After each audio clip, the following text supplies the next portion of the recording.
Good evening. Hi. How are you all?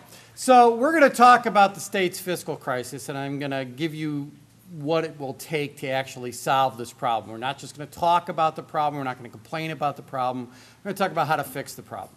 One thing, there's no one magic silver bullet that does it all, right? And at this juncture, I'm getting tired of dodging silver bullets. It is really time for us to understand that these are long-term and structural problems that require long-term structural solutions. My organization, for those of you who don't know it, is bipartisan.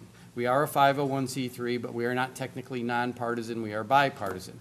It means my board of directors has prominent Democrats and Republicans on it, which neither like nor trust each other very much. But that's a good thing because it allows us at the staff level to focus on best practices and data. And really, we don't care about the ideological approach to solving a problem. We don't care about that at all. If it comports with the data, if it comports with best practices, we support it. If it doesn't, we don't. We leave ideology out of the evaluation. In fact, we don't even use it as a barometer for consideration. We should start out by understanding sort of where we are. And this is the state's budget this year that's going to end in June. And what you can see is the overall budget at the top line here is $35 billion, $35.5 billion. But a lot of that money is spent before they take a vote. And people don't understand this. If you go to line 2 there, Roman numeral 2, you see that $10.2 billion of that $35 billion is hard costs. It's stuff the state doesn't have discretion over. They have to pay it this year. It's things like debt service on bonds that they've issued. It's their pension contributions, which by law they have to make. And it's something called statutory transfers out. This actually is pretty easy to understand. These are transfers of revenue required by law, so you'd have to change the law to get out of them. The biggest one of those is something called the Local Government Distributive Fund. The state of Illinois actually shares a significant portion of its income tax revenue with local governments across the state. That's about 1.3 billion of that $3 billion transfer out thing. Then this year, uniquely, you see little Roman numeral 3 there for the first time, and they're going to do it again next year in 2014, but for the first time this year, the state actually budgeted some money out of current revenue to pay past due bills left over from the prior fiscal year. Now, what they did was they budgeted $800 million, and in a slide or two you will see why that's such a silly little number, but at least they budgeted $800 million out of current revenue to pay for the obligations that are being carried forward from last year. That means their actual appropriations for services were $24.7 billion. The next line.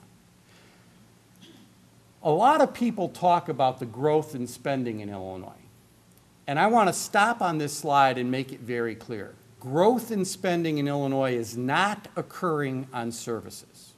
It's occurring in hard costs. And it's occurring in hard costs because of debt we've incurred in the past that we backloaded and is now being paid at a higher ramp today. That's where we're spending more money. So it's very misleading for people to say our current budget grows or expenditures are growing. They want to, I think, mislead the public into believing that it's a growth in expenditure on services. This is absolutely not true. I'm going to give you the data on that in a second. So, what are we spending on services? $24.7 billion was the budget appropriations, and this includes all the supplemental appropriations that recently passed. See, healthcare got $7 billion, pre-K through 12th grade education, 6.5, on down the line. And then my favorite line in any budget, Roman numeral 5, there, the unspent appropriations. This just means that, and this year it's a $300 million number, they know they don't have enough money to spend everything that they've appropriated. So they're going to cut it at least $300 million, unspent appropriations. They're just not telling us what they're cutting now. At some juncture at the end of the year when they don't fund your program, you know you were part of the cut. But over the course of the year and in advance, you don't really know. So the net appropriations on services is that bottom line in the yellow there. You see the $24.4 billion. How does that compare with last year? It is pretty much an across-the-board cut in nominal dollars, not even accounting for inflation, in every service category except Medicaid. And they tried to have Medicaid be a cut, It's just a number of the cuts that they passed to the Medicaid program were disallowed by the federal government, the federal CMS. And so they ended up spending a little bit more on Medicaid than they initially planned. You can see they've cut across the board. Now, what is our current fiscal condition? Well, we have $34.2 billion in revenue for this year. Out of that, remember, we have to pay those hard costs required by law, our debt service, the statutory transfers out, and the pension contributions. There's that $10 billion. And then there's the actual unpaid bills carry forward from fiscal year 12, $8.9 billion. They budgeted $800 million to pay. They had $8.9 billion in past due bills left over from last year. By law, those have to be paid before this fiscal year ends, which means there's only $15.4 billion in current year revenue to support current year appropriations on services. They made $24.4 billion in appropriations, leaving a deficit north of $9 billion, almost $9.5 billion. If you do that as a percentage of our expenditures, you can see that's 38% of the budget. So right now, 38% of the state's expenditures on core services is deficit spending. 38%.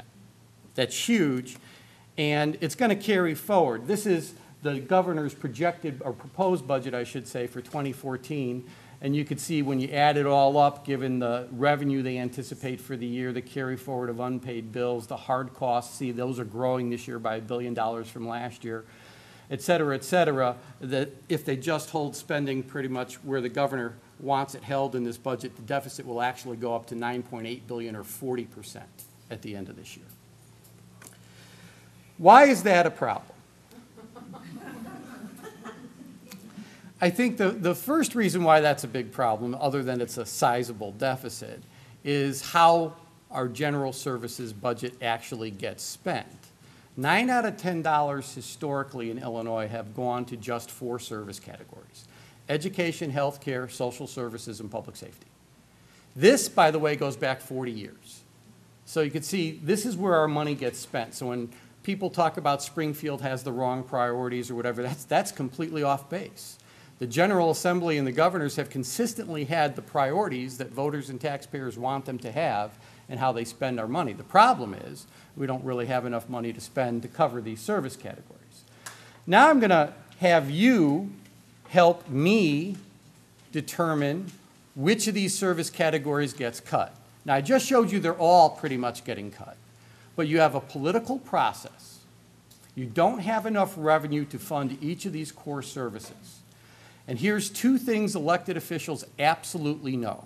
This is polling data straight out of Southern Illinois University. Number 1, voters and taxpayers don't really like paying taxes. Surprising maybe to the audience in general, but true nonetheless. When the polling question was recently asked, how should the state resolve its budget problem? Should it cut spending or raise taxes? 58% of the state said cut spending. Obviously, significantly less than a majority said raise taxes. But interestingly, 68% of the state in the same survey said, but don't cut education. 66% said don't cut health care. Similar percentage said don't cut human services, and about 64% said don't cut public safety. That dog won't hunt, right?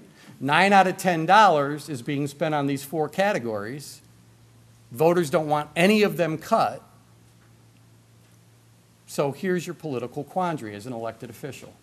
You've got to decide which ones of these categories you're going to cut first without offending your voters too much, because although they're telling you to cut spending, they don't really mean it. In their minds, spending is this amorphous government thing which is inefficient and bad. It's not education. It's not health care. So show of hands from the audience right now. Anyone here have a child? Anyone have a child? Doesn't matter. Do you have a child? Very good. Hands down. Has anybody here ever been a child? Anybody ever been one in your life? Ah, only one hand didn't go up, and I'm really concerned. But for the rest of us that were actually born to mothers, education is something we know. It is something every voter knows. It's something every voter supports.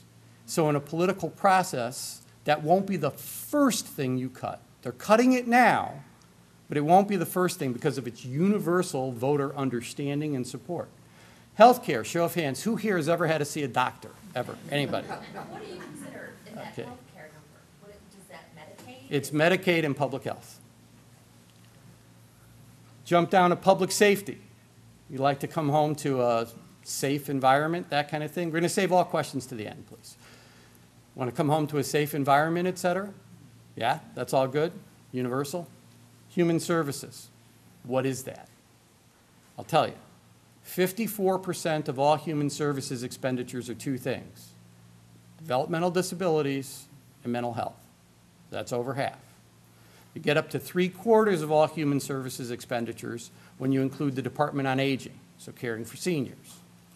The final 25% of human services expenditures, domestic violence prevention and treatment, the entire budget for DCFS, so caring for abused and neglected children, child care for single working parents, substance abuse, those kinds of things. Show of hands. Who here actually has a developmentally disabled adult living with him or her in your immediate family? No one. And that's why human services gets cut first in a political process. It has nowhere near either universal voter understanding or support because it's just not experiential. So if you think about what that really means, being fiscally bankrupt encourages the somewhat morally bankrupt decision to first balance our budget on the backs of the very most vulnerable people in our state. And I'll tell you right now, we are closing domestic violence centers. Child care for single working parents has been cut by close to 50% in the last 3 years. Try to hold your job if you don't have adequate child care. I could go mental health, eviscerated. So the bottom line is we are really, and historically have been, cutting human services dramatically. We are now cutting everything else just because our fiscal condition is so bad. Now, my organization would actually support additional cuts to services as part of a sound budget solution if, in fact, it appeared from any of the data as if expenditures on services was somehow, some way driving our deficit problems. But the data very clearly indicate it is not. So that first bar, that blue bar, is a nominal dollar comparison, not adjusted for inflation or anything else, of expenditures on those four core services today in FY 2013 versus 2000. And it just appears as if you just compared raw dollar amounts, we're spending 16% more. But that's a meaningless comparison because inflation, population growth drive up the cost of delivering services every year. So the middle bar, what we did was we took current year expenditures and we adjusted them for inflation in real terms using the Consumer Price Index and compared them to expenditures on services in 2000. And lo and behold, in real terms, after inflation, we're spending 23% less on those four core services today than in 2000. And that's a pretty significant cut. Bigger picture, though, it somewhat understates the cut. The inflation metric used there is a pretty good one for the economy as a whole, the Consumer Price Index, the CPI. But for that very reason, it's not the best inflation metric for public sector spending. You think about the economy as a whole, it includes things like Twinkies and hair care products. State government doesn't buy a lot of Twinkies or, since Blagojevich has been gone, hair care products. What state government buys, come on, he had it going on. What state government buys is labor. Let's be very clear. You think about all four of those core service areas, education, health, public safety, and human services. They're very labor intensive. 80 to 85% of all of our service expenditures are the wages or salaries of the individuals who actually provide the public services. So there is an inflation metric that is tied to the cost of labor over time. It's called the Employment Cost Index, or the ECI. We adjusted spending in 2013 utilizing the ECI and compared it to 2000, and what we discovered was we could actually purchase 27% less in public services with our current expenditures in 2013 than we were buying in 2000. So spending on services really hasn't been driving our deficit problems, and this shows you that it is truly across the board. This is the inflation-adjusted comparison in expenditures by major service category. And what you see is even now, pre-K through 12 education has been cut by 10%, which is amazing. This is the first 10-year, 12-year cycle you're ever going to see an inflation-adjusted cut to K-12 funding. This is new for Illinois. We are just starting to do that. Higher ed has been really whacked, 39% cut. Community colleges today in Illinois are receiving less in grants and aid from the state in nominal dollars than they did in 1995. That doesn't even adjust for inflation. So that's a pretty significant cut. And you can see, of course, human services down there with a very large cut. Now, our tough fiscal condition is really going to be resolved, going to require some very tough political decisions to be made. And our organization very much believes that these decisions have to be made on tax policy, and we have to fix tax policy. You know, a little bit of a spoiler alert, there are actually two things we do have to do to make our tax policy more modern in Illinois. We have to adjust our sales tax base, and we have to go to that graduated rate structure that was mentioned before. So those are two things we have to do.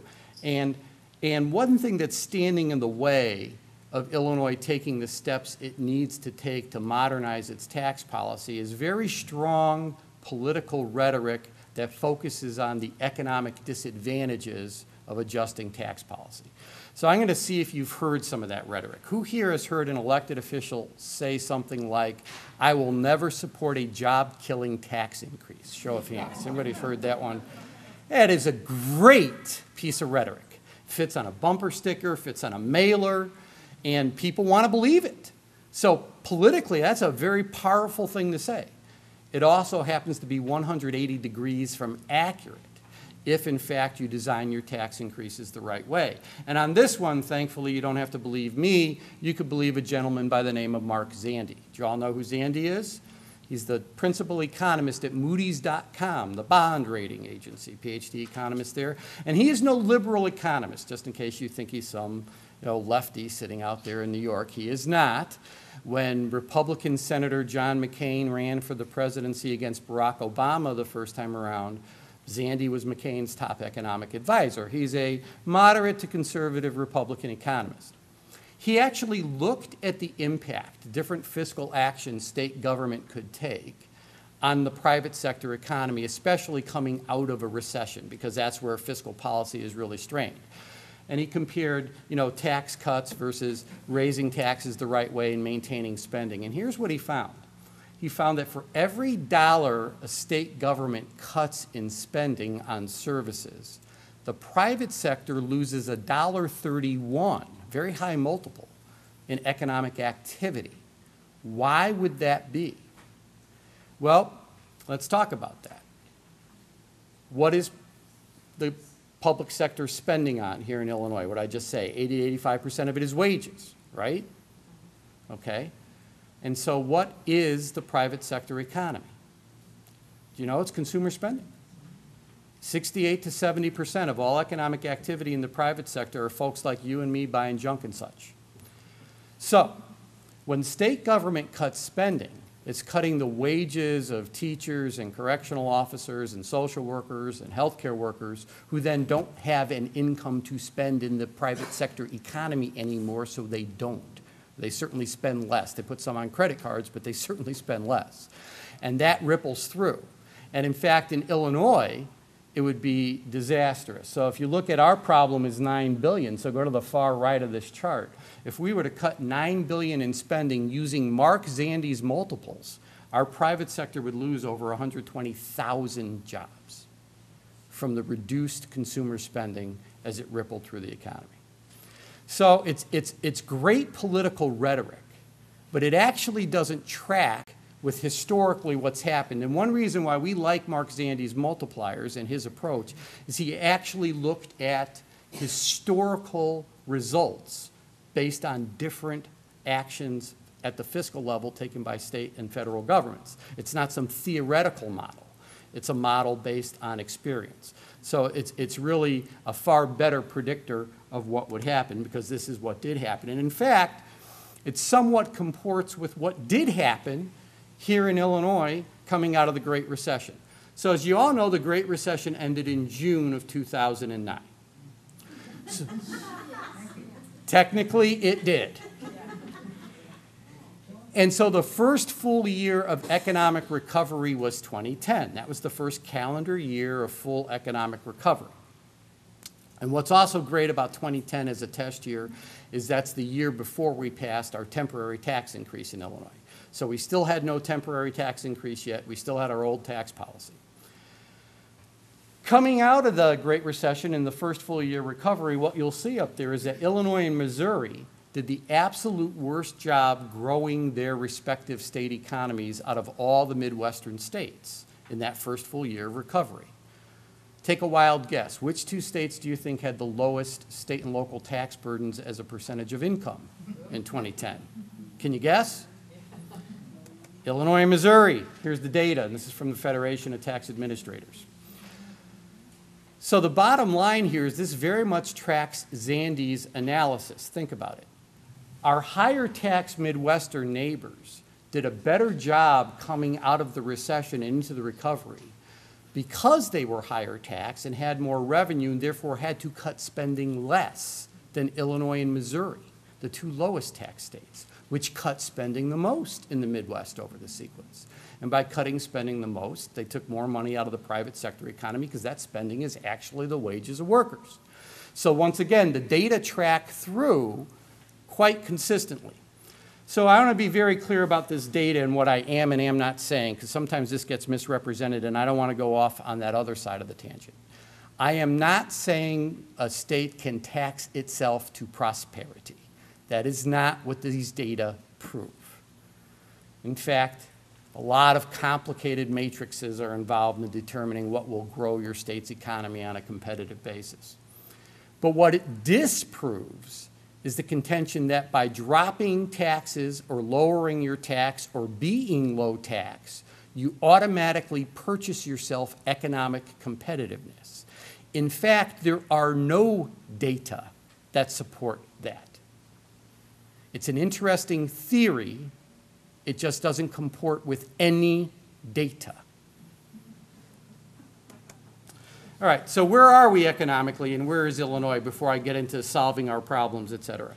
Well, number one, we happen to be a relatively big and rich state overall. We have the 5th largest economy of any state in the nation, $670 billion plus economy. You know, if we were an independent country, that would actually be the 19th largest economy in the entire world. So we have a larger economy than Saudi Arabia or Ireland or Greece or Norway, places you might have actually heard of. That said, and this goes over a very long period of time you see here, our economic growth has lagged the Midwest and the U.S., and this is the decade leading into the Great Recession. So none of the Great Recession data are included in this graphic. The Great Recession started in December of 2007, so it really didn't impact this data. You could see Illinois is a laggard both compared to the Midwest, which it's lower tax than the rest of the Midwest, and it's lower tax than most of the rest of the nation, 42nd in overall state and local tax burden over this sequence. In fact, over this sequence, we varied between 42nd and 45th in total state and local tax burden, depending on the year.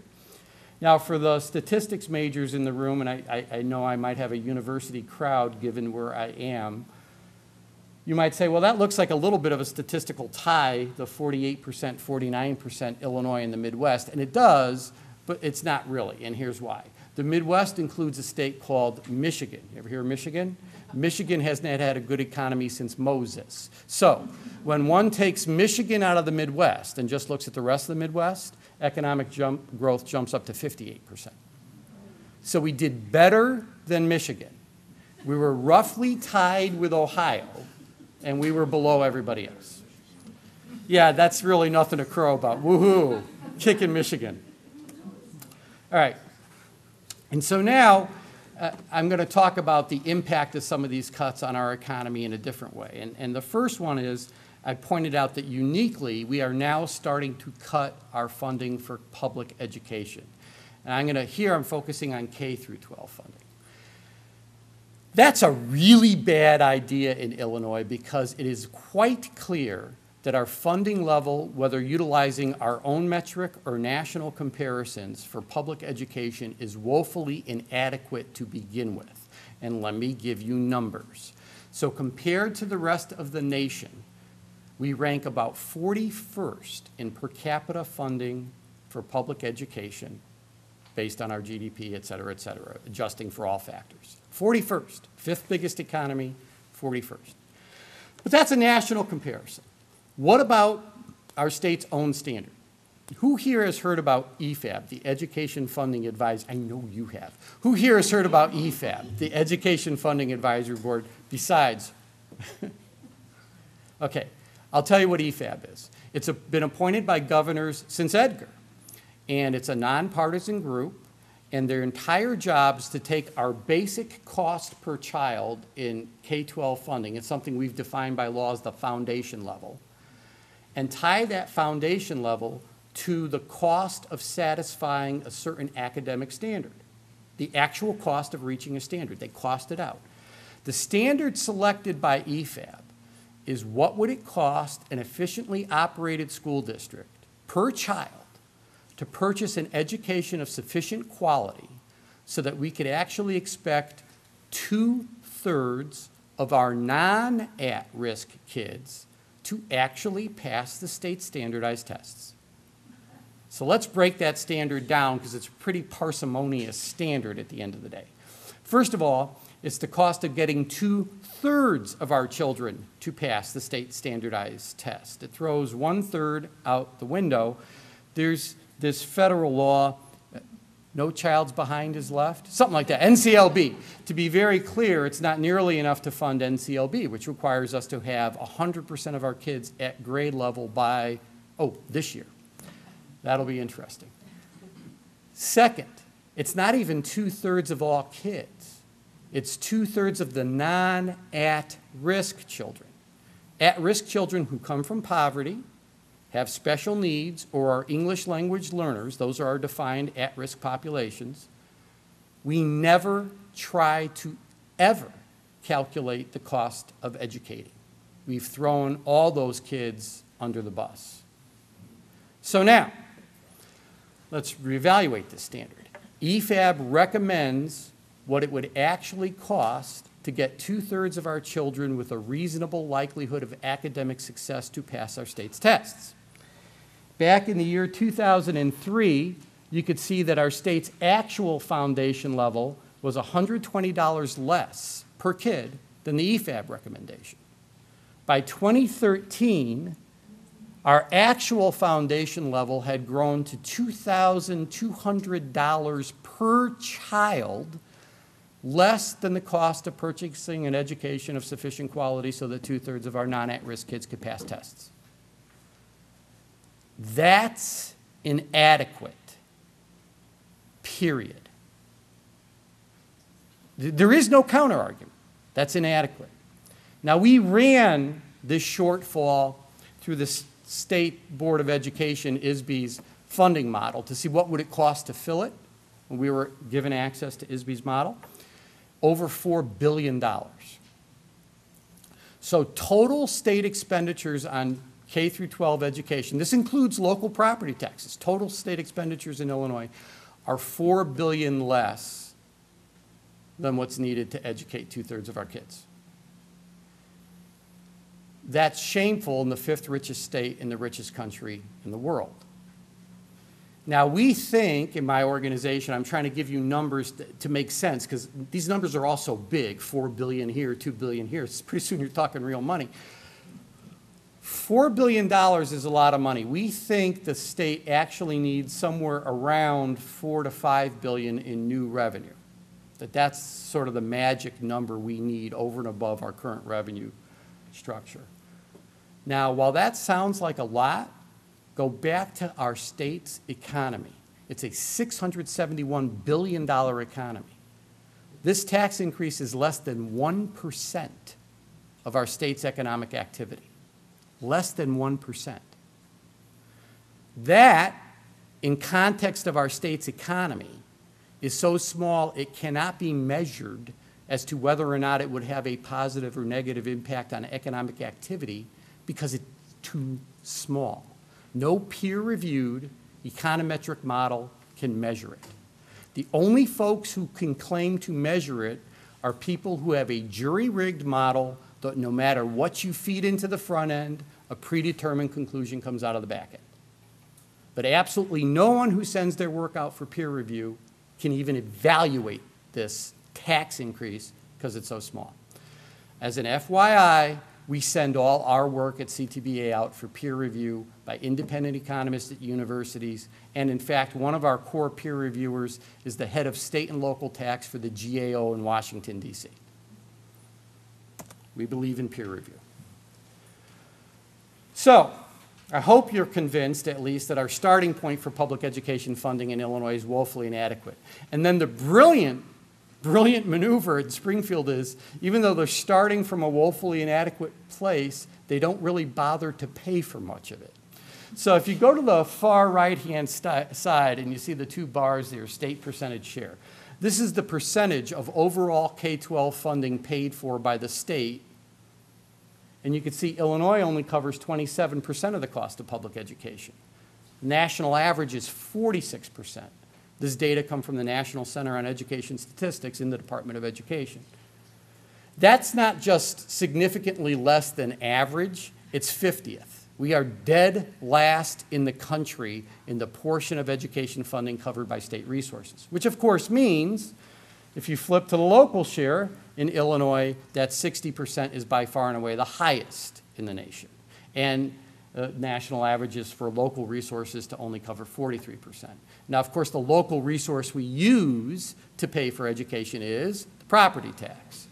And so what we've brilliantly done in Illinois is tied the quality of public education a child is going to receive into the wealth of the community in which that kid lives.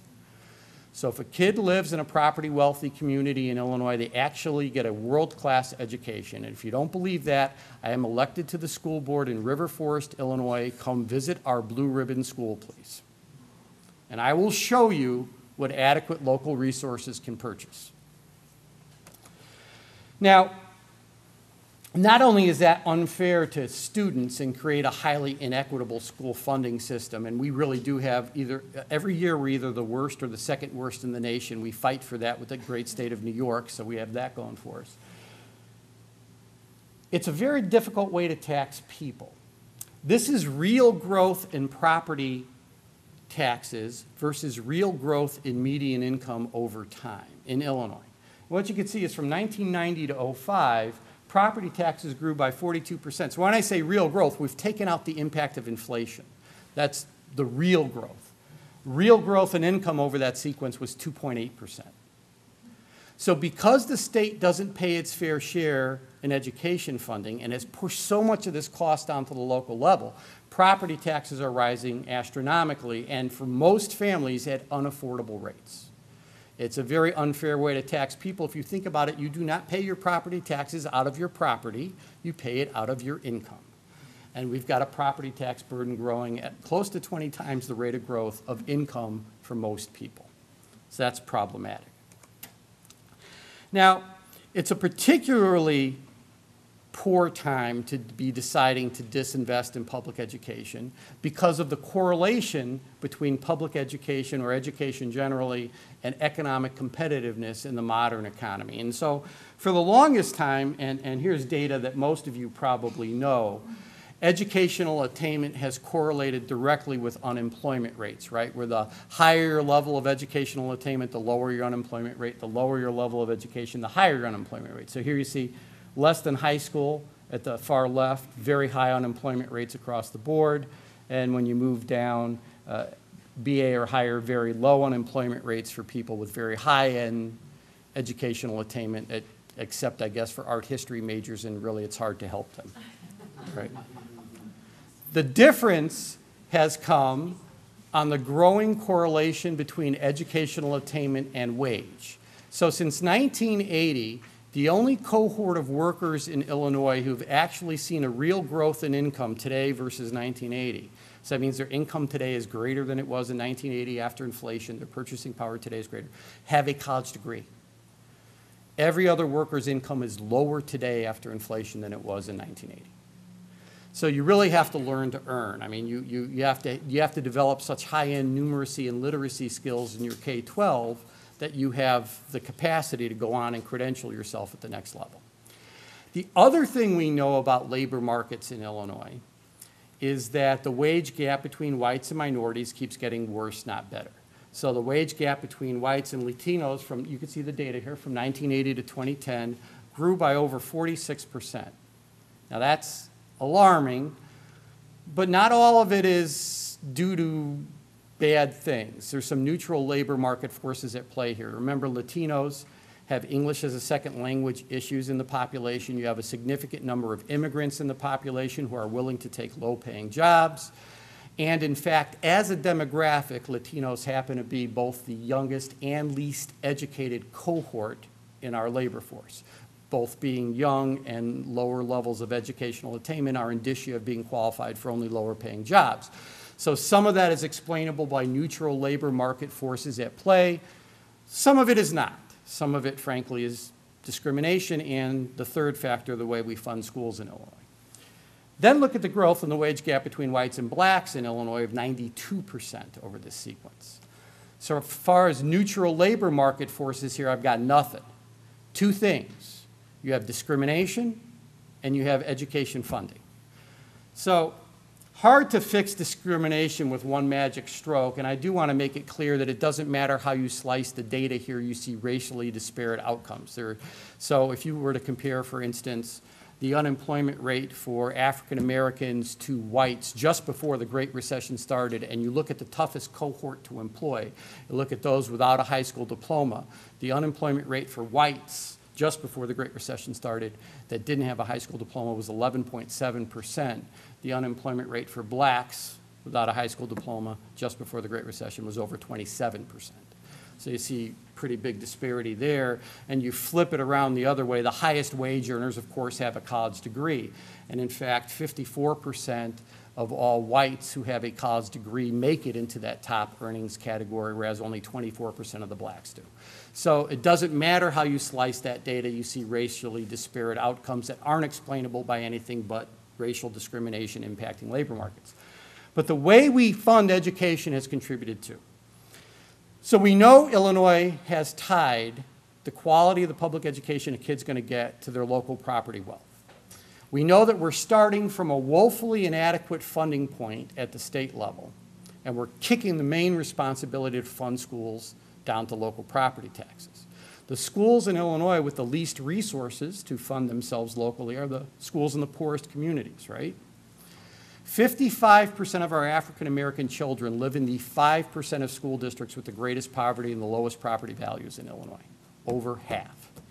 93% of our African American children live in school districts where the concentrated poverty level is 30% or greater. Poverty becomes a major obstacle to educating a child at 25%. And so the bottom line is most African American kids attend majority minority schools in very poor communities that start off with, on average, about $1,100 less per kid per school year, K through 12, than their white peers. And their white peers are starting from an inadequate place because of the state's woeful foundation level. You put all that together and you do it for decades, which we have, well, the children that are attending these primarily African American schools are simply not getting an education that's competitive with their white peers, even though their white peers aren't getting a great one. So they are not going to be competitive with their white peers for going on and credentialing themselves at the next level, and that will show up in your wage data, and it has. Just trying to connect some of this stuff. So what's it take to build a tax system that might actually work in a modern capitalist economy? These are the solutions. Well, there are four things economists would look for your tax system to work. They want it to be fair. I hope fairness is okay with everyone. Fair to people. Take into account your ability to pay. They want it to be stable during poor economic cycles. They want it to be responsive to the modern economy. You want to focus your taxes where the economy is growing, not where it's declining. And they want it to be efficient. They don't want the way you design your taxes to have a major impact at all on the private sector. They want private sector markets to determine private sector economic behavior. They don't want inefficient interference with tax policy. The only way you mess that up, by the way, is to over-rely on local property taxes to fund services, because there's not one property tax rate across the state, right? There's a bunch of little rates from community to community, so if you over-rely on it, those rates do this depending on local property worth, and there you go, you are inefficient. In fact, while economists might look for these 4 factors for a state tax system to work, they would have to physically leave Illinois to find any of them. We are 0 for 4. So that creates this, and this is the structural deficit, and this is the root cause of our problems, which absolutely has to be resolved if the state's going to move forward and fix our fiscal problems. It's very, very, very easy to understand. We start with the fiscal year 2014 at the bottom.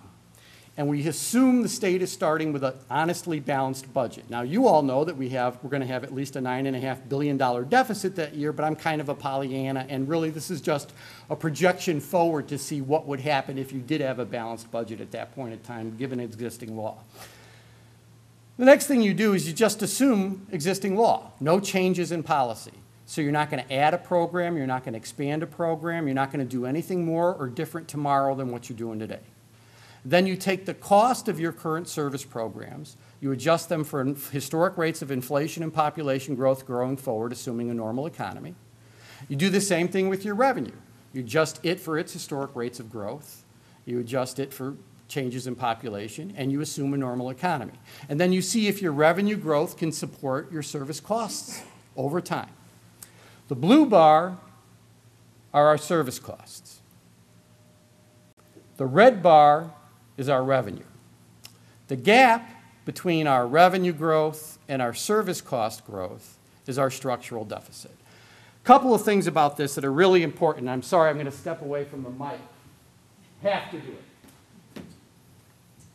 First thing you'll notice is Illinois, always jealous of really bad fiscal policy anywhere else, decided the Fed shouldn't be the only place with a fiscal cliff. So we created our own. That tax increase that was passed in 2011 is temporary. So we went from 3 to 5%, for instance, on our personal income tax. By 2016, that rate declines down to 3.75%. If we allow that to happen, in 2016, we'll actually have about $3.5 billion less in revenue than we did in 2014. That's that cliff you see. Then there's a second phase out down here. You see another little dip.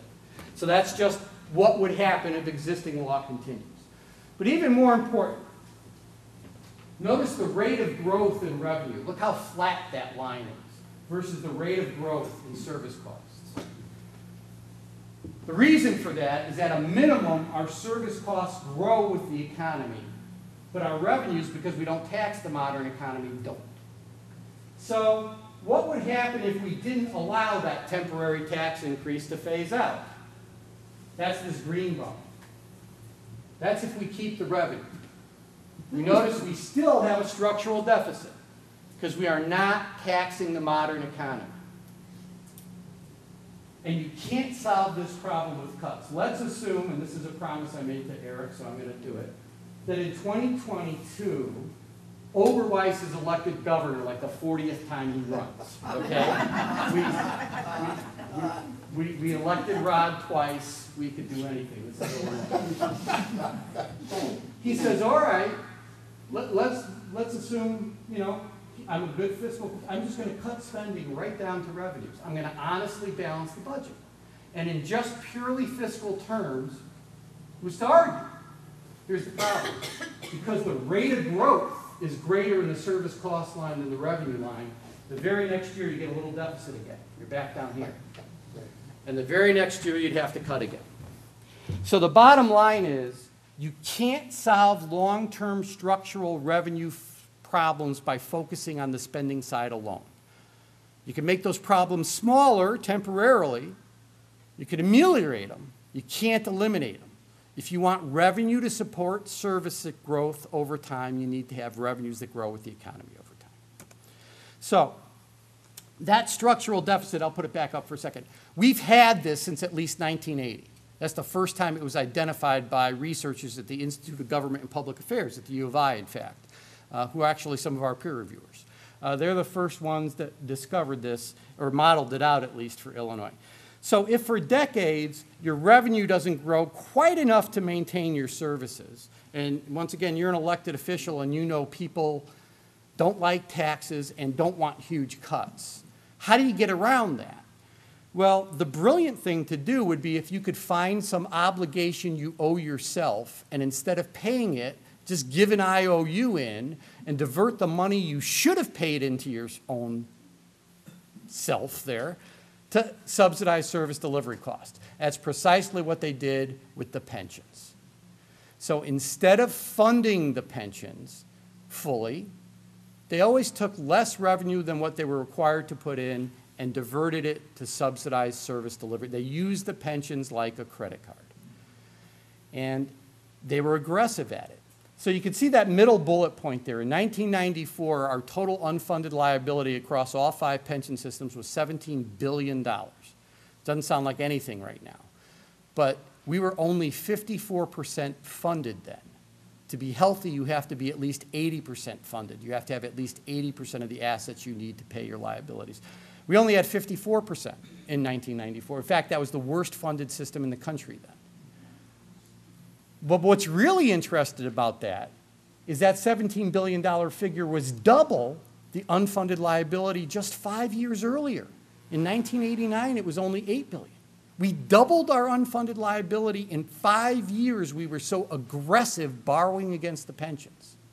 So in 1995, we passed a law in Illinois requiring the state to pay back what it had borrowed. And what was promised was 50 years down the road in 2045, if, big if, the state makes the new payments put in according to this payment plan, then at the end of that cycle, by 2045, all 5 public systems would be 90% funded. That was the goal. That's where you get this 90% funding target from. Now they passed this, think about that. They have a structural deficit. Here's your blue bar, here's your red bar. Here's your costs, here's your revenue. So now they said, we haven't been paying all our costs. We're going to bump up that cost line by law. We're going to create this new repayment obligation. And they didn't pass a nickel of revenue to fund it. Now, who thought that might work? And the answer is no one. And I know that because for the first 15 years of this payment schedule, this pension ramp, they by law codified the practice of borrowing against the pensions to subsidize services. They by law grew the unfunded liability from $17 billion to $45 billion. That was the law. And that was by 2008. And then we all know what was happening in 2008. We were in the midst of the Great Recession. The markets crashed. We lost a bunch of assets that we had built up. And then on top of that, we piled on. We changed some assumptions on the discount rates and how long people would live and stuff. And boom, $95 billion unfunded liability. That's how we got to where we are today. We are only 40% funded.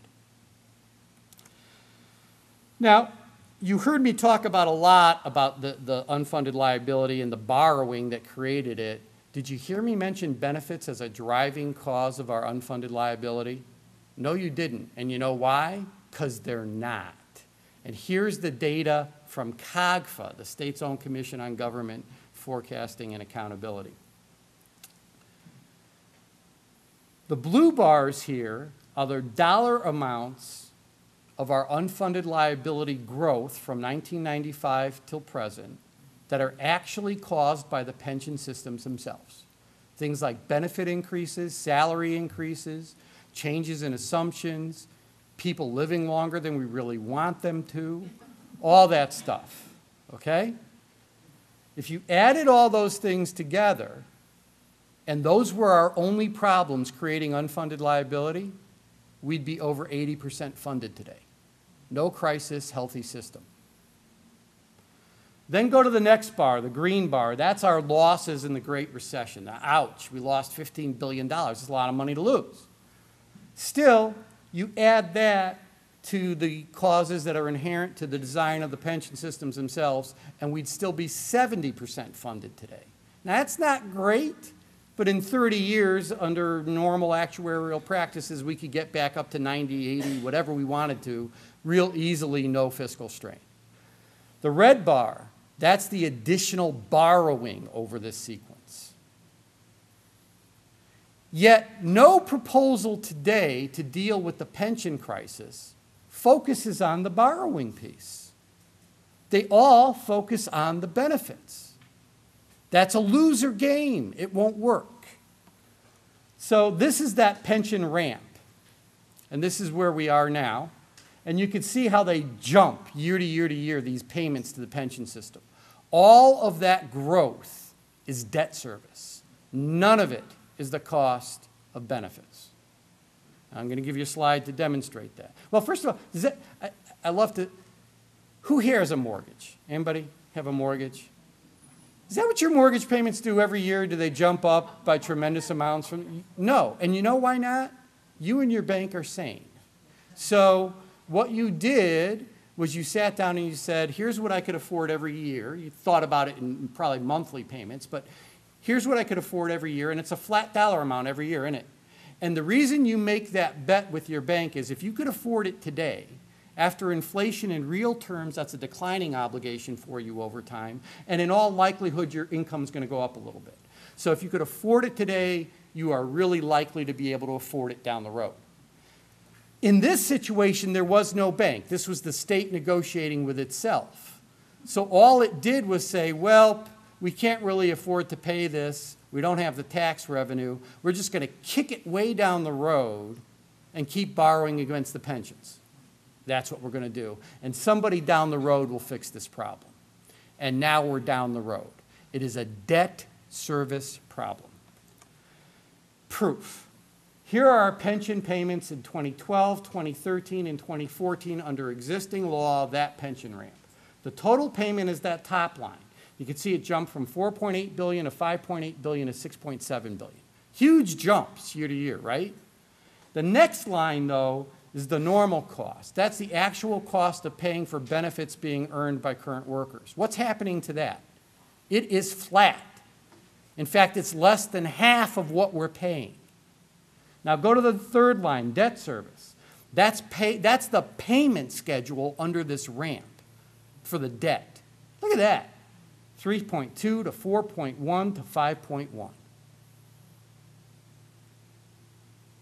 4 out of $5 is debt service.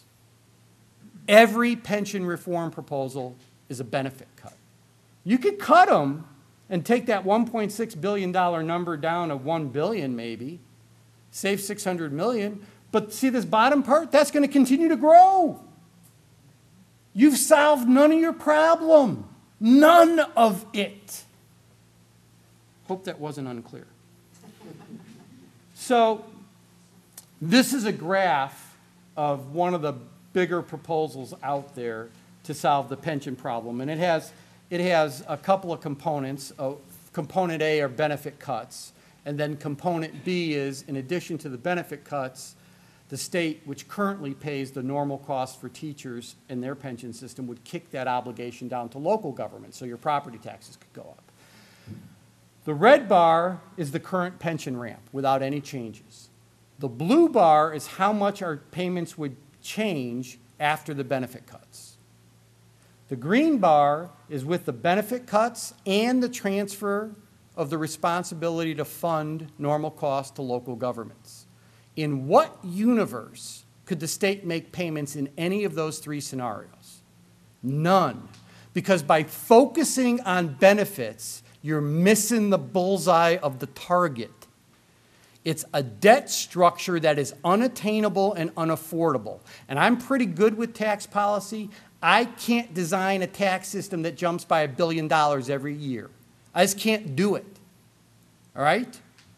So we have to re-amortize that debt. We've done that. And we show that if you re-amortize the debt and treat it like a mortgage and go to a flat dollar amount, red bar is current law, blue bar is redoing it like a mortgage. Which looks better to you? To be clear, this is not on the table. 2 reasons. And it's one of the 3 things the state has to do to solve its fiscal problems. Now we're in the solution section. We have to re-amortize our debt. We have to treat it like debt, straight line it up. It's not on the table because politicians are saying, well, that's kicking the can down the road. We did extend the payment period another 15 years. Why? We can't pay it off in 30 years. The debt's too big. The obligation would crush the fiscal system no matter how you amortized it. And if that's the case, let's be rational. But this does get us 80% funded. And it costs less than current law. So while it's not perfect from an actuarial standpoint, the law that we're trying to live under had nothing to do with actuaries. And the debt that we incurred over 60 or 70 years. You can't pay it back in 30. Just can't do it. All right.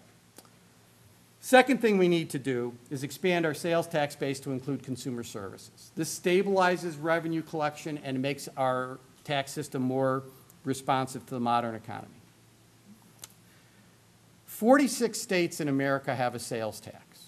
Of those 46 states, Illinois has the 3rd most narrow base, meaning there are less things we tax with our sales tax than 43 of the 46 states with a sales tax.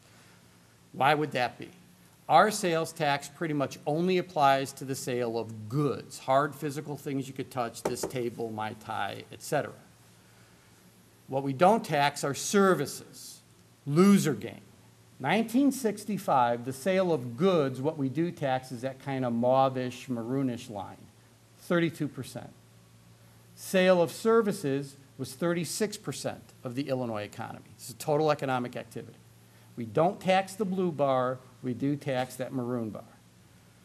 By 2008, services had ballooned to be over 60% of the Illinois economy, goods 12%. Once again, does that need a lot of explaining? You just can't leave the largest and fastest growing segment of your economy entirely out of your tax base and assume you could balance your budget. So expanding the sales tax base to include consumer services only, not business-to-business services, not agri-services, not healthcare services, not professional services, and yes, I am a lawyer, and there are a few of my peers I would like to tax out of existence, but not even them. Just consumer services, haircuts, bowling, lawn care, health clubs, that stuff. If we did that, we would generate anywhere from 2.8 to 3.2 billion in revenue, and that revenue would grow with our economy. It would also stabilize our tax system because consumer spending does not fall apart even during a recession. So if you broadly tax what consumers really buy in the consumer economy, you get a stable revenue source. Now we're on fair taxation, and actually, I'm so glad to have Eric here because his wife, Naomi, has put in a bill, or I should say a resolution, technically accurate, to create a graduated rate structure in the state of Illinois. And it's really, really an important thing that this state do is change its constitution to accomplish that goal. So we're lucky to have a resolution like that in there and someone who's advocating for it already within the legislature in Springfield. But the basis for doing that, it comes straight out of the Wealth of Nations. So did you all ever hear Adam Smith, the guy that invented capitalism? I think the Wealth of Nations was, what, 1776 or something like that, right? It coincides with us. I don't like to read directly from my PowerPoints, but I'm going to read this if you'll bear with me because it's an important quote from Adam Smith and the Wealth of Nations. The subjects of every state ought to contribute toward the support of government as nearly as possible in proportion to their respective abilities, that is, in proportion to the revenue which they respectively enjoy under the protection of the state. As Henry Home Lord Keynes has written, a goal of taxation should be to remedy inequality of riches as much as possible by relieving the poor and burdening the rich. This is not Karl Marx. It's not even Groucho Marx. It's Adam Smith. Now, why did Adam come up with a theory like this? And the answer is simple. He believed that if you had a capitalist private sector economy, economic growth would always disproportionately go to top income classes over everybody else. That's what he believed. Was he right? Yes. This is straight out of Internal Revenue Code data, what people report as their income to the feds.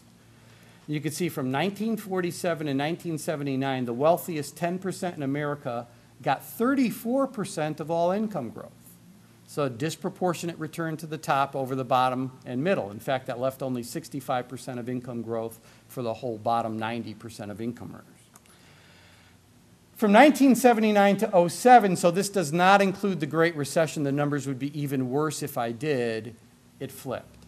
And the wealthiest 10% in America got 63% of all income growth, leaving just 36% for the bottom 90%. In fact, the bottom 90% after inflation, everybody in that category is either dead equal to where they were in 1979 or below. And most are below. Most people have declining incomes in America after inflation since 1979. It's the data. So to be fair, in a capitalist economy, you want to focus your taxes at the top, where people are paying them out of their growing wealth, rather than at the bottom and middle, where people are frankly paying them right now out of their growing poverty. Also, to respond to the economy, that second principle of core taxation, once again, you focus at where the economy is growing the most rapid at the top. Illinois does not. We focus at the bottom.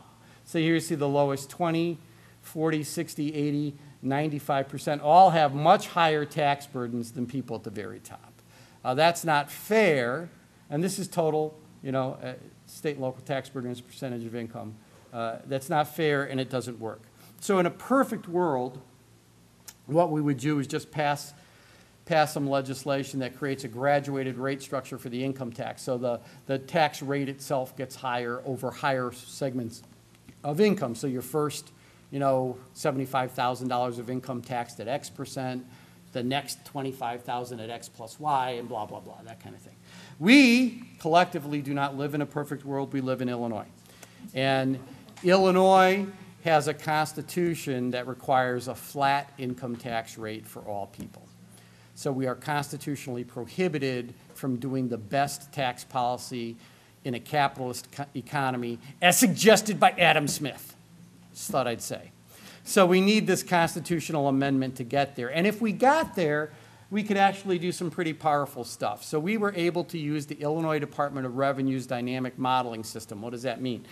It means it gave us access to real Illinois tax return data. So we put in a new, what a graduated rate structure could look like in Illinois. We plugged it in, and we said, what will that do given real data in Illinois? And because it's dynamic, it takes into account tax avoidance techniques. So whenever you raise taxes, people at upper income, and legally, this is not, once again, immoral, they should do this, take advantage of everything they can to minimize their tax burden. That's just rational human behavior, right? So this takes that into account. It doesn't overstate anything. What we found was going to a graduated rate structure could actually cut the effective income tax rate for 94% of our state. This is people with taxable incomes up to $150,000 a year or less. You could cut the effective income tax rate paid in Illinois for 94% of our taxpayers. Now, and I say taxable incomes of $150,000, which means your gross income is higher, right? Your taxable income is after you've taken your deductions and credits and stuff. So a good portion of the state sees their effective tax burden goes down. The folks at the very top, it's not like we eat the rich. Their effective tax rates go up between 1 and 2.5%. Okay, we're not killing them, but we raise $2.5 billion more in revenue. That's because there's so much wealth at the top. It's a fair way to tax people. It gets people closer to paying a little bit more of their fair share. It will grow better with the economy. And it's essential if we're going to eliminate our structural deficit. So the three solutions you've heard are get this graduated rate structure in place, expand the sales tax base to include services, and let's re-amortize our debt that we owe our pension systems. One final slide, and then I'll take questions. I want to reinforce that just going to a different tax structure and, in fact, increasing taxes will not destroy us economically. First of all, we haven't been doing pretty good anyway, and we've been real low tax. But second, there are only 41 states in America that actually have an income tax. 9 states have no income tax. And so the Institute on Tax and Economic Policy did a study on the 3 biggest economic factors: growth in state GDP per capita, growth in median wage, and unemployment rates. But what they interestingly compared were the 9 states in America with the highest income tax rates versus the 9 states in America with no income tax at all. They looked at 2000 to 2010, and what they discovered were the 9 high income tax rate states had better growth in state GDP per capita, better change in median wage, and identical unemployment rates to the no tax states. Once again, this does not prove you tax yourself to prosperity. It does disprove that simply cutting taxes or being low, or in some cases no tax, is some economic boon. Growing your economy requires having adequate investment in infrastructure, education, healthcare, et cetera, made by the public sector. That is one of the components you need to be competitive in a global economy. And you can't do that adequately with inadequate revenue.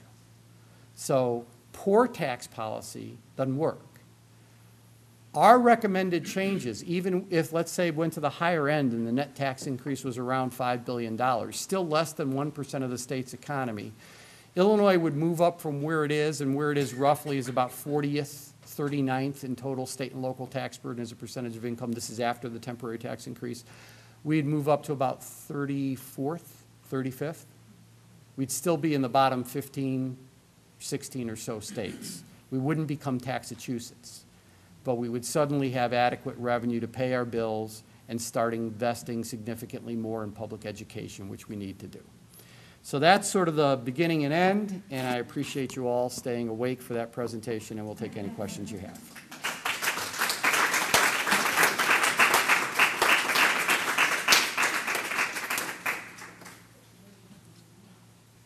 Oh, you gotta have something now. Well, actually, I have a question, and forgive my ignorance on this, but who holds the debt that you want to have re-amortized? We do. We owe it to ourselves. We owe it to our pension systems. So the state of Illinois owes it to the pension systems it established for its public sector employees. There's 5 of them: state employee system, state university system, teacher retirement system, general assembly system, judicial system. So collectively, we owe it to those 5 systems. And we owe it because we just didn't pay what we owed to them and instead diverted the revenue to fund services. So it's money we owe ourselves. So the way we re-amortize it is, I guess, we lock ourselves in a room with ourselves and come up with a payment structure we think we could afford. Paying interest off of it. Pardon? That's not an interest payment like traditional debt service. Well, no, it's got interest. In fact, by law, it's carrying a blended rate of interest across all 5 systems at 7.8% per year compounded. Yeah. Is it discouraged that part of the process, no doubt? Yes. So you've talked about income tax, and I keep hearing on the news about Illinois' corporate tax rates. First of all, how much do corporate taxes contribute to this pile of money that we need? Well, right now, Could you repeat the question? okay, oh, sure. So the question was, how much do corporate income taxes contribute to this pile of money? And right now, they're at record highs. $3 billion this year. That's roughly, 6 or 7% of total revenue, maybe 8% of total revenue. And that's because when we did our temporary tax increase for individuals, we also increased it for businesses. We went from 4.8% to 7%. But don't be feeling too bad for businesses right now. So let me give you some data. We're about to come out with a report analyzing corporate tax policy. So first of all, our corporate tax rate of 7% is nowhere near what most businesses pay that pay an income tax. In fact, we looked at, and this is spoiler alert, it's going to be in our report. We looked at all state income taxes paid by all corporations, which they report to the federal government. And we took that as a percentage of their taxable income. Not their gross income, their taxable incomes, once again, after their deductions and stuff.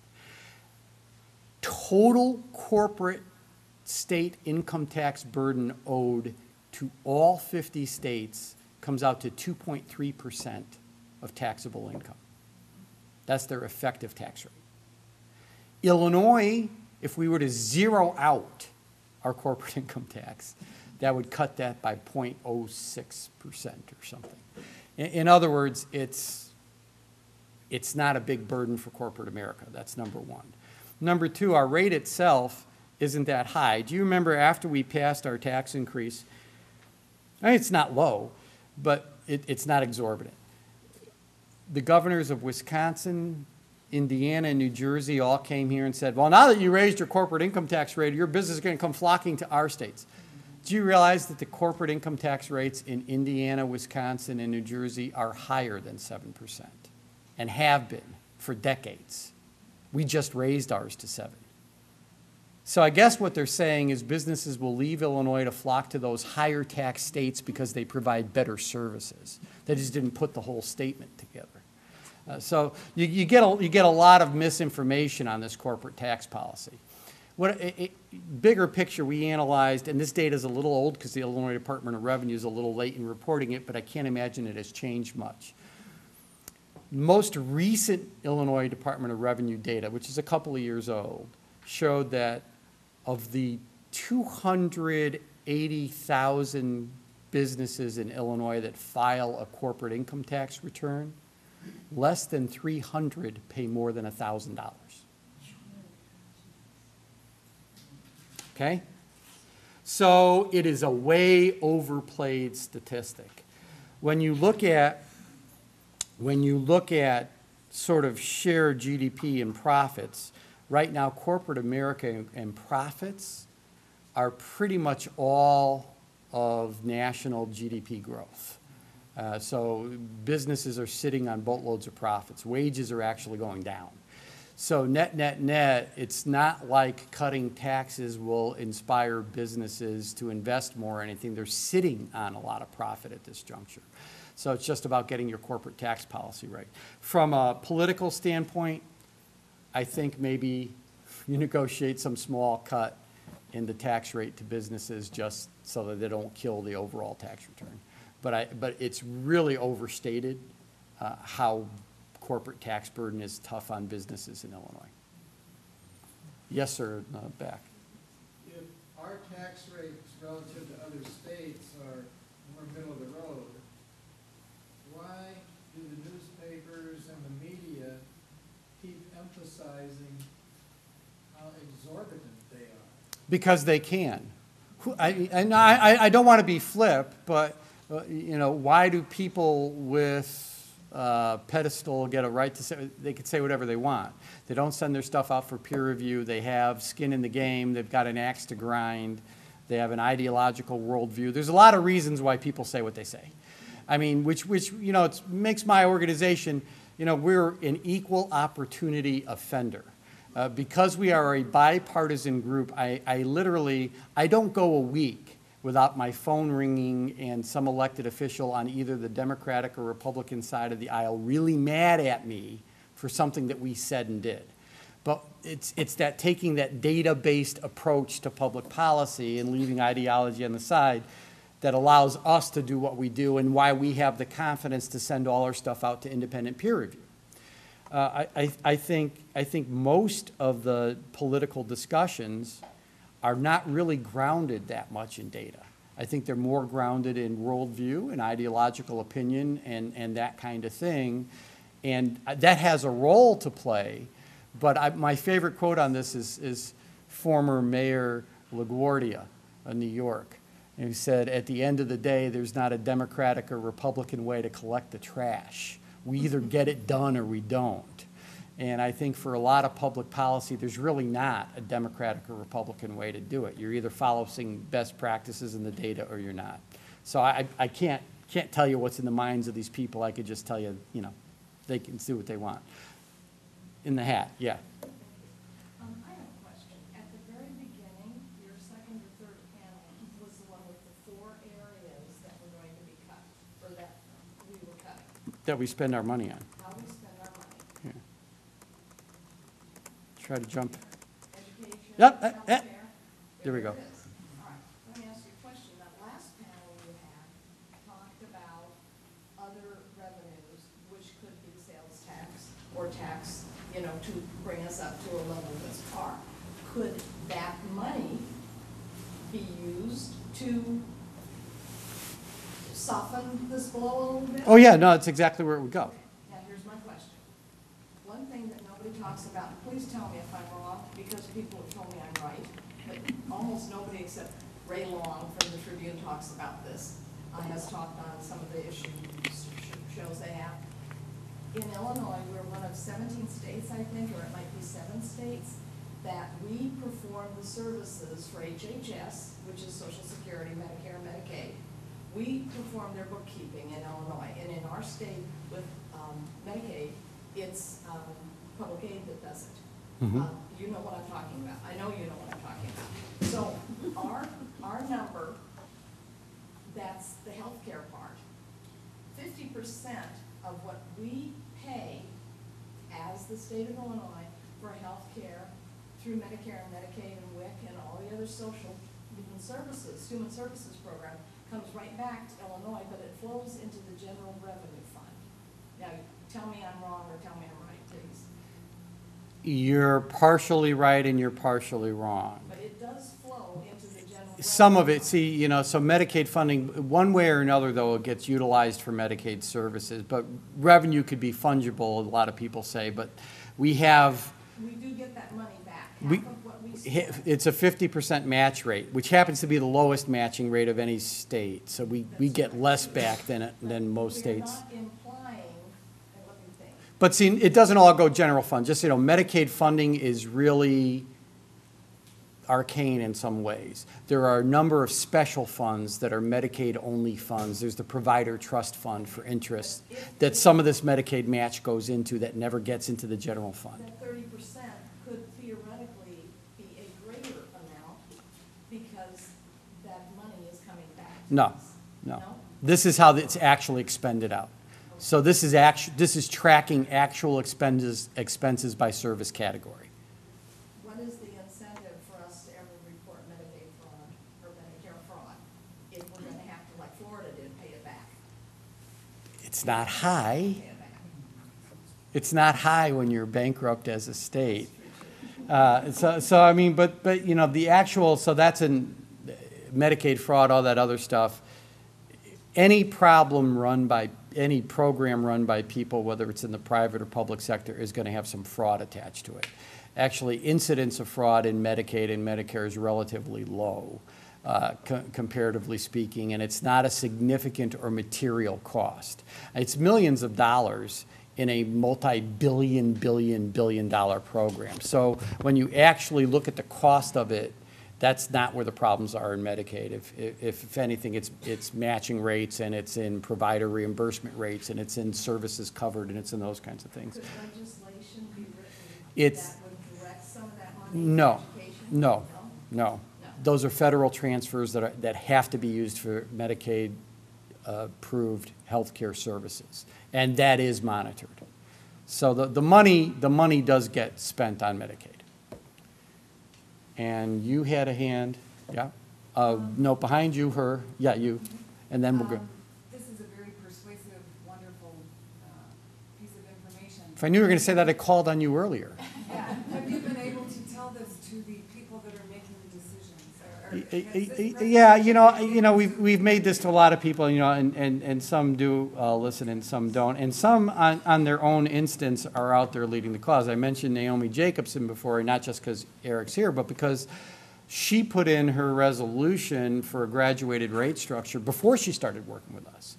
So she was an elected official that came to that on her own and just said, this is the right thing to do, and I'm going to go do it. Now we happen to be working closely with Naomi, et cetera, and with Republicans and others on this and other issues. So, a lot of elected officials listen, and I don't want to make my presentation sound like a shot at politicians individually. It's interesting. I came from the private sector. I was a lawyer. I was a partner at a law firm. I did mergers and acquisitions, structured finance, and intellectual property. So I was even an evil corporate lawyer, and I was very good at it. I was. And I thought that when I would start doing this, that I would be just totally disillusioned with the system when I got him. And it actually, the reverse happens. What you find out is most elected officials are honest, hardworking, caring, and want to do good things. The vast majority are. The political process itself, however, gets in the way of many of these great individuals accomplishing what they want to accomplish. And so this really shouldn't have been taken as a diatribe against that. It's more about how special interests and politics themselves play on the system. And I think that that's actually a fair comment. So I'll just keep going up the line and go to you. My question was a slightly flipped version of the question from behind. When are you planning to debate Grover Nyquist? Oh, I would, just for grins and giggles, I would do that. But I don't think he'd have any interest. And there were. You don't think he would? Oh, Eric, your hand was up. I'll do that. No, I don't think so. Yeah, so I just wanted to make an additional comment in response to what John said about, you know, where is the traction that we're highly taxed? As a matter of fact, at the low end of the income scale, we are highly taxed. So, for example, the bottom 20%, our bottom 20% income group, Where are we? pays more in state and local tax. We are number 2 in the nation in the tax burden that we put on the lowest 20% income group. And we're above the rest of the nation, you know, sort of in the bottom half of the tax burden we put on the low income group. So we are, yeah, we're a low tax state overall, but in fact, we're a very high tax state. We have very high rates for the people who don't have any money. Yeah. And so we can't, even though we hit them really hard, we can't get very much money from it. Yeah, you put another way, so Eric's putting his finger on one of the difficulties in getting tax reform. So let's put this in context of a service just to make it easier. Let's pick on public education. So if you're a low-income family in Illinois, you pay an incredibly high portion of your income in taxes. And your property taxes in particular are high. In exchange, you get a really lousy local public school that doesn't service your kids' needs and doesn't educate your kid. If you're affluent, you have a very low overall tax burden in Illinois. You have very low property taxes compared to your income, and you have world-class public education. So if you're at the top end of the ladder, why would you want to support tax reform? Because it ain't, as far as you're concerned, life is rosy. Your taxes are low, your schools are good. At the bottom, why do you want to support tax reform? Your concern is you're going to pay more and still get a lousy school. So it makes the politics of this incredibly difficult, which is why convenings like this were so appreciative of that the league would hold them. Getting community leaders, like people that get engaged with the League of Women Voters, activated on this and educating their neighbors, et cetera, and their local officials about this stuff is crucial if we're going to ultimately win the right policy reforms. And then there's a whole bunch of hands up over here. I haven't been on your website, I must confess, but I shall get on your website. Comment, is your PowerPoint available on the website? Yeah, you know, it's not on the website because I do a lot of these and I change my PowerPoints all the time and we'd probably crash the system. So what I'd be happy to do though is send to Teresa. Are you the right person, Teresa? Right, I mean, we could, we can put on our website. Right, so I will send her but please come to our website anyway. And it will be in PDF though. And it won't be in PowerPoint. People have taken our PowerPoints and changed numbers and left our names on them. So now we send them out only in PDF. We've become, you know, and shameless plug. We have a budget calculator available online, and you should go to it. It's being hosted by Cranes, Chicago Business, who's one of our partners, and it's the entire Illinois state budget. And it's got a full primer, and you could try to balance the state's budget under the constraints of existing law and literally drill down in every program. It's colorful, it's very user-friendly. You go to our website, you can link through to it. You go to Cranes, it's on their free side. You do have to register, that's the only thing you have to do because what we are collecting is data on what, you know, white men in southern Illinois like to cut taxes more than, so we're trying to get that demographic data out of it. But other than that, it's a really, really good tool, and I really hope you all take a hack at it and see what you think. And effectively, I guess we do have a progressive tax rate to the extent that property taxes are related to the value of real estate, and rich people Yeah, except no, property taxes are actually regressive. Because, but think about it.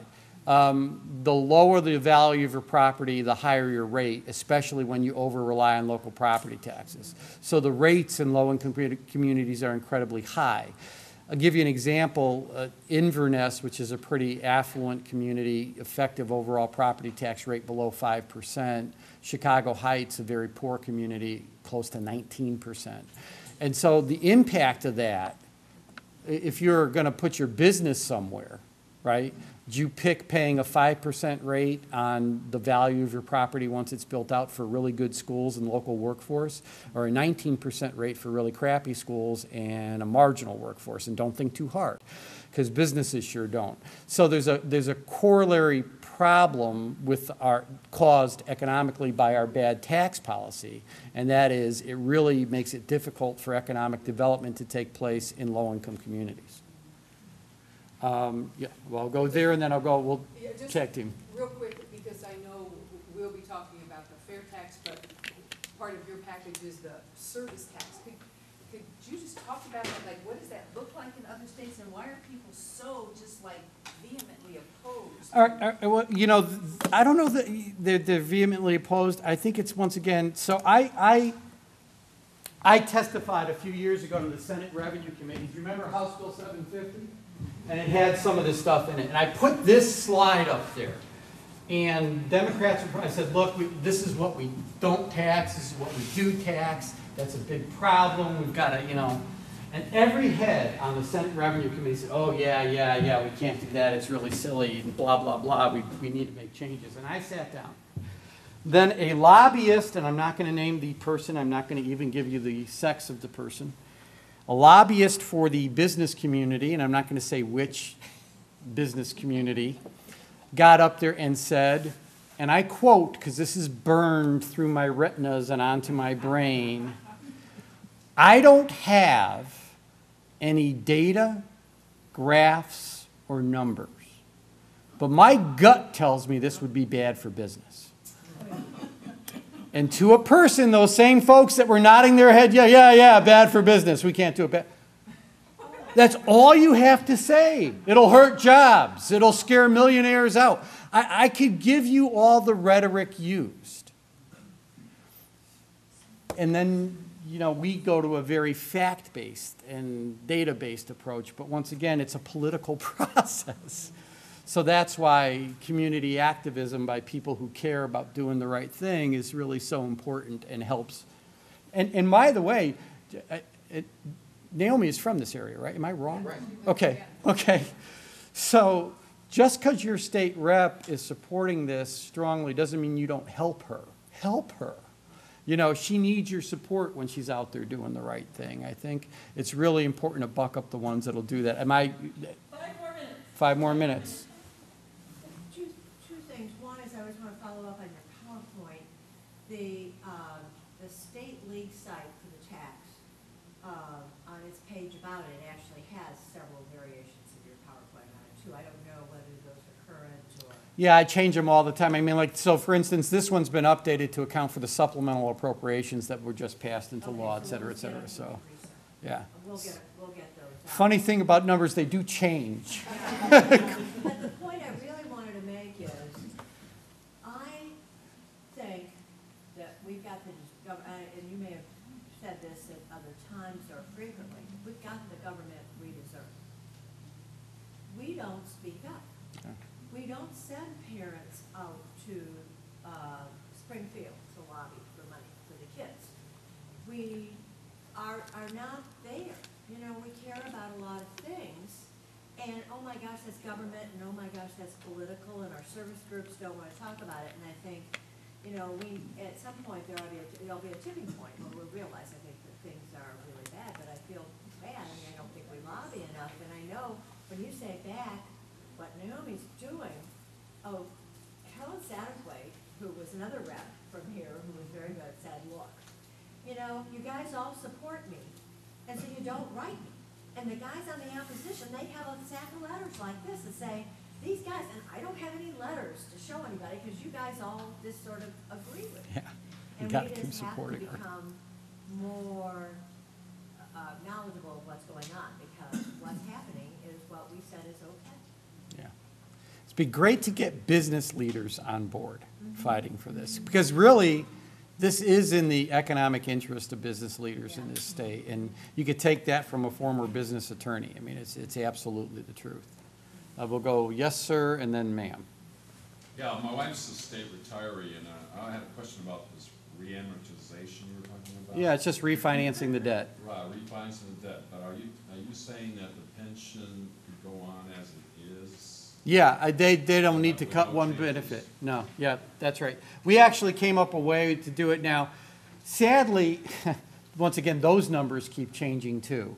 So our initial analysis was done at 95 billion. They're now over 100 billion, and who knows, next week it'll say 105 billion. So every time they pump it up by 5 billion, that creates it creates huge problems down the road because of the compounding factor. So for this latest iteration, we actually found a way, and we ran these numbers by an actuary who said they work, to lower the current pension payment if you issue a $5 billion POB and immediately put that into the system and make your current contribution. So you don't use your pension obligation bond to cover your current contribution. It's in addition to. If you did those two things, we would reduce the pension payment and flatten us out and get us about 80% funded by 2045. Without changing the pension plan at all? Without changing the plan at all. That has no political viability right now, for some reason. Okay, one last question, because we have to be. And so I promised it right here. Could you speak to, if you have an opinion about either of the pension proposals that are currently in the media, you know, Senator Fullerton and Madigan? Senator Culleton's is less egregiously unconstitutional than Speaker Madigan's. Speaker Madigan's is egregiously unconstitutional, and I think Senator Culleton's is dressed up as well as it could be dressed up to make it kind of appear like it might not be unconstitutional when in fact it truly is. And so I think they're both unconstitutional. But of the two, the only one that might have a fighting chance in court is Culleton's. Speaker Madigan's has no chance in court, just none. I was told I'm done.